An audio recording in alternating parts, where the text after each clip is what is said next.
Good afternoon, everyone. This is your correspondent, Alan Taylor.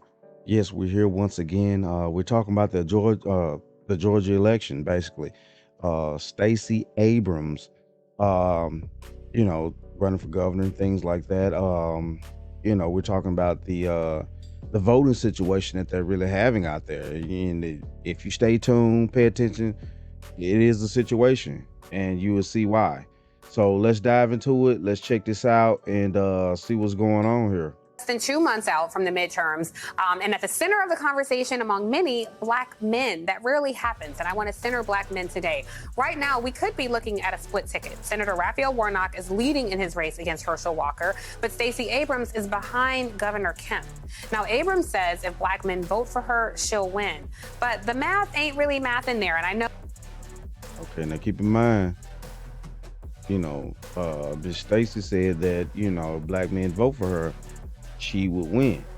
Roland has a lot of thoughts about that. I want to bring into the conversation Cliff Albright. He's the co-founder of Black Voters Matter Fund, and Terrence Woodbury. He's a Democratic pollster and CEO and founding partner of Hitch Strategies. Cliff, I do want to start with you since you're on ground there in Georgia. We'll get to the debate between Walker and Warnock in a second, but just being on ground, just keep paying attention. What do you make of that? Like, are Black men large in number enough to decide this race for Stacey Abrams, or is this just a headline that's more yellow journalism and sensationalism than truth?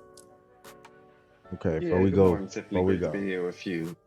Before we go, she just asked, are Black men and a large amount of votes enough for her to win? But Ms. Stacey said that if the number of Black men that she needs to vote for her would vote for her, she would have won. So, let's just, okay, let's go. Let's go now. I mean, obviously, Black males, Black men voters make up enough of a block where we can be a part of what the difference is. And we got to keep in mind, we're talking about a state where in the presidential election in 20, the difference was famously those 11,700 votes that Trump was trying to find someplace. So in a situation like that, yeah, Black men as a voting bloc can be a big part of the equation. And, whether or not they come out, we come out, Black men in Georgia come out and support Stacey at the same rate that Black women do is a legitimate question. Now certainly Black men aren't going to bear the brunt of what happens in this election on their own, no more than Black women should bear the brunt of it. Some white folks get have to wake up and actually do the right thing in the state if they wanted to move forward. But I think that it is smart to raise this issue because at the end of the day, and we hate to admit it, but there is some number of Black men that will just refuse to vote. It's the sexism, it's the patriarchy that just refuse to vote for a woman, whether that woman is Stacey Abrams or whether it was Hillary Clinton in 16. And that's an issue that we have to address. Again, that's not the majority of us. It's not a plurality of us, but we have to address that. Okay, so it's the sexists out there, and all I'm going to ask is because all these voters are individuals at the same time. Nobody knows who's voting for who. Nobody knows, nobody's, congregating in a church somewhere like it used to be back in the day and, slavery time and all that. Nobody's congregating like that, talking about, well, we all gonna vote for this person. We gonna vote for that person. Nobody's doing that. Now, if all these masses of Black men seem to be voting a certain way in society, none of these men, all these amount of men that are voting that way, 19, 20%, we still got to go see how many percent. But if all these men are voting a certain way that don't even know each other to even, put the ideal in each other's head that, well, you need to vote for this, you need to vote for that. But if en masse, all these individuals are voting a certain way, why would you consistently try to put such a shaming way or something. This and that. No, that's the way the market is voting. There's no shame to it. It is what it is. It's not about patriarchy or any of this crap. These people don't know each other to even, try to get on board with one agreement like that. And you're sitting there saying that all these masses of people are voting a certain way, but these people don't know each other in order to know how each individual is voting. But then now it's the patriarch, it's all this other crap. Man, listen, this dude here, somebody need to get these fools some baby bottles. For real. Because they out here need mama's pacifier like a motherfucker. This shit is ridiculous, bro. People can't even have their own minds no more. This fool ain't even got his own mind. What the hell? And we have to be willing to call that out and call it what it is. Yeah. Well, Terrence, you're on ground doing work, doing Call it polling what there. it is. So I think Cliff raises a really good point, which I want to dig into. But Terrence, I want to ask you just for the math part, because I don't know that it's fair to lay this at the feet of black men and say, yeah, you guys cost us the election because. Now we worry about what's fair. Now we worry about what's fair. Now we worried about what's fair? Okay. Black I men guess. overwhelmingly vote Democratic. And so as a pollster, I'm curious your take on this conversation around black male voters in Georgia. Yeah, thank you for that, Tiffany. The truth is that the Democratic support gap between men and women is not unique to black voters. There's a gender gap amongst all voters where men are more likely to vote conservative. Now, when you look at the math here, Stacey Abrams lost in 2018 by 55,000 votes. Had black men voted for Stacey Abrams at the same rate as black women, she would have had 120,000 more votes. So there is math there. The challenge is that since 2018, Republicans have doubled down on their efforts, coordinated and expensive investments, targeting black men, targeting men of color. And in 2020, we saw Donald Trump double his margins amongst black men in Georgia.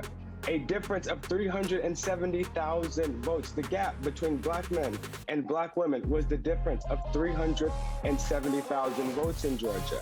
Damn. And so we do have to close that gap. And while that is not unique to black men, and we see that gap amongst all men of color, the difference with black men is that they were Democratic voters. These were Obama voters. And some would argue. Okay, let's check it out.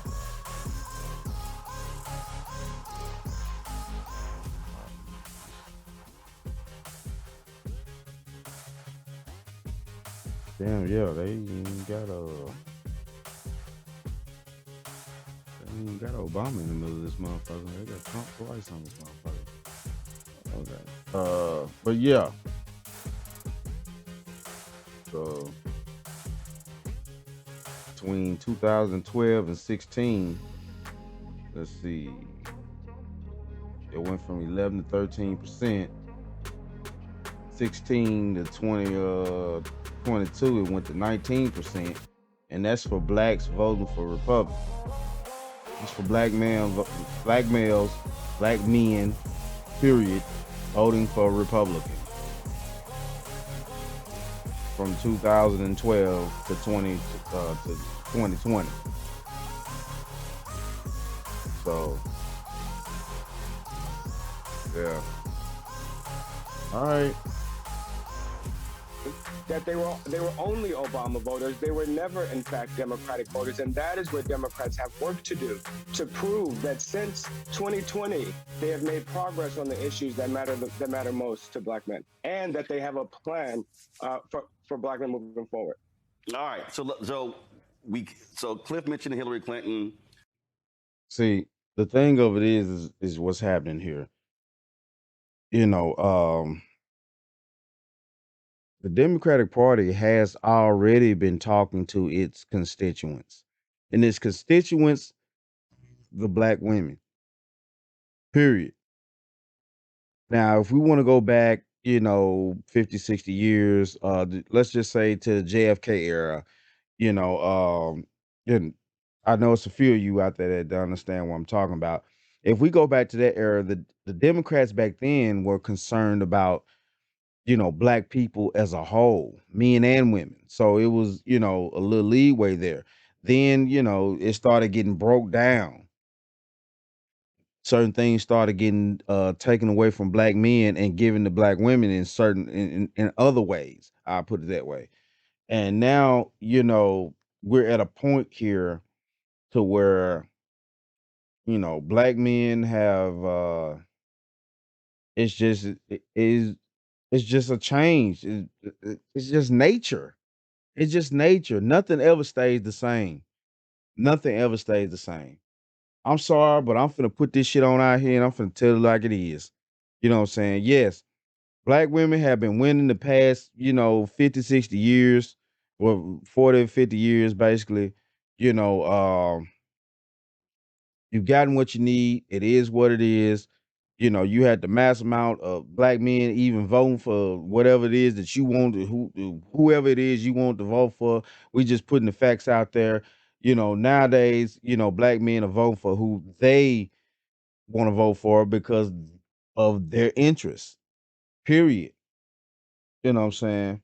Period. It's already been broken down.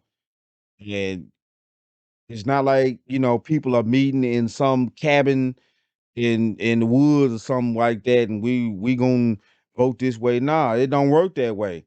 Obviously, the mass amount of black men are making a decision individually, and they just happen to be agreeing upon that decision, which should really wake you the fuck up.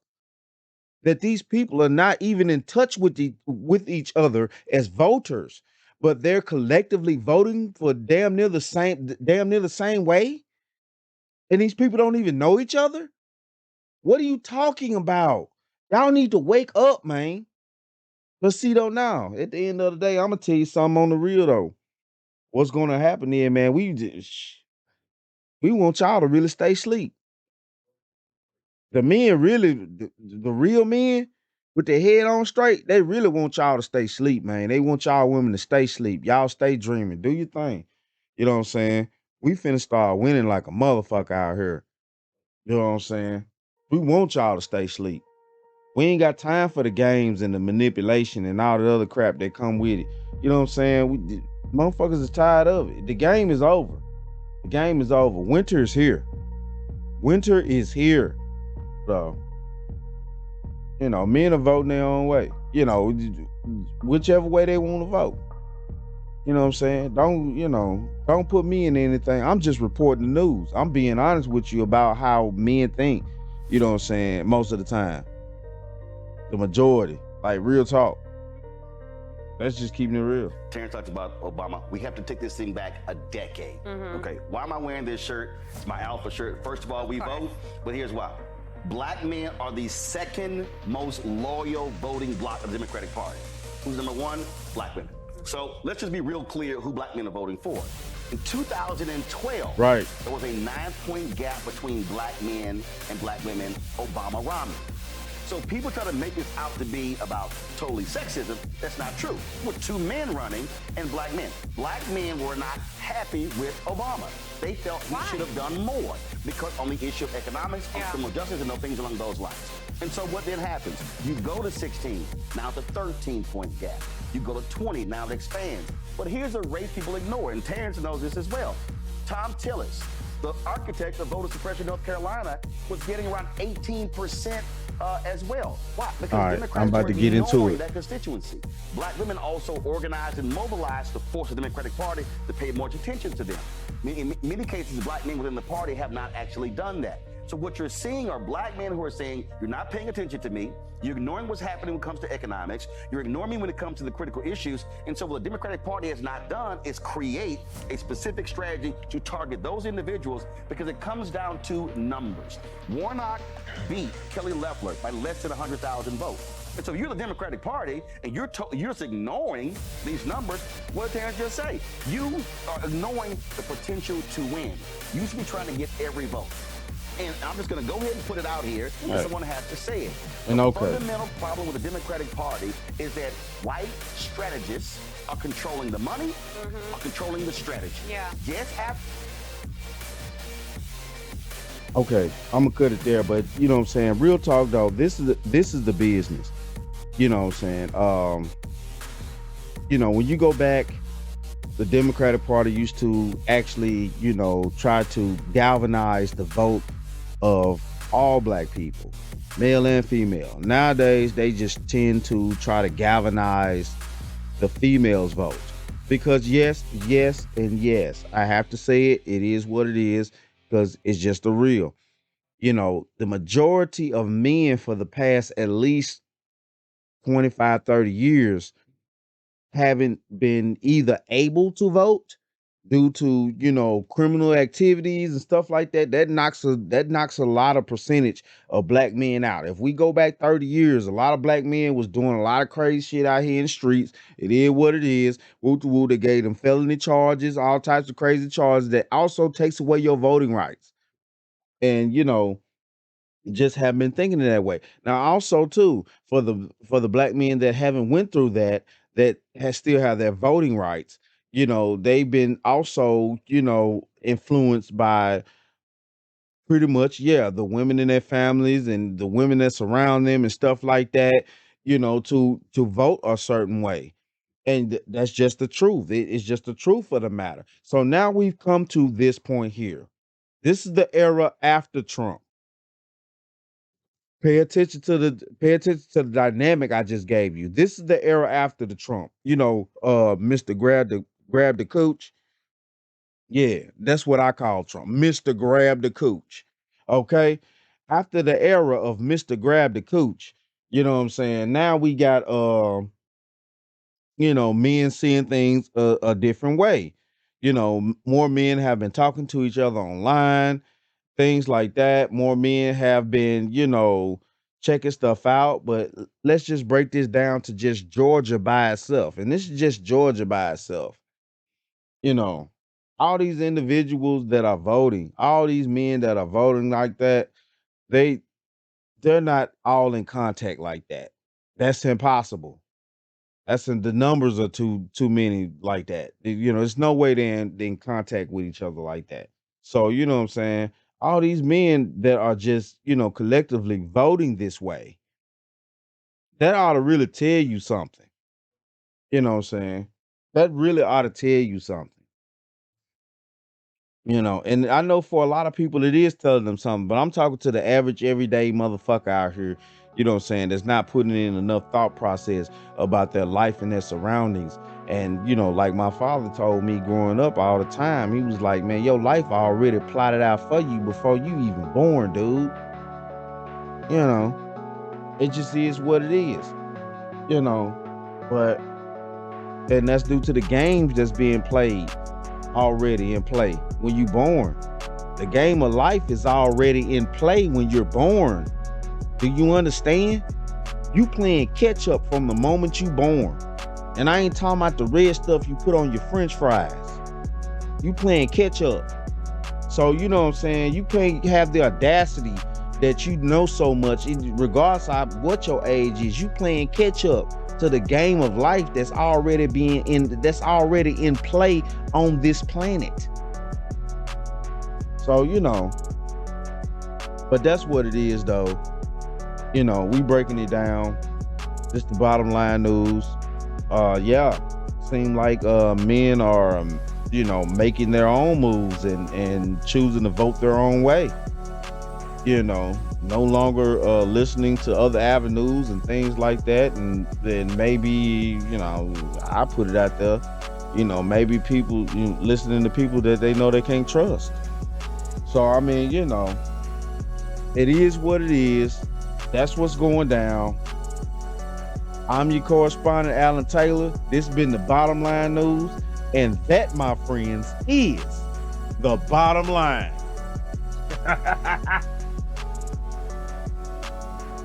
Oh my goodness. I just don't know.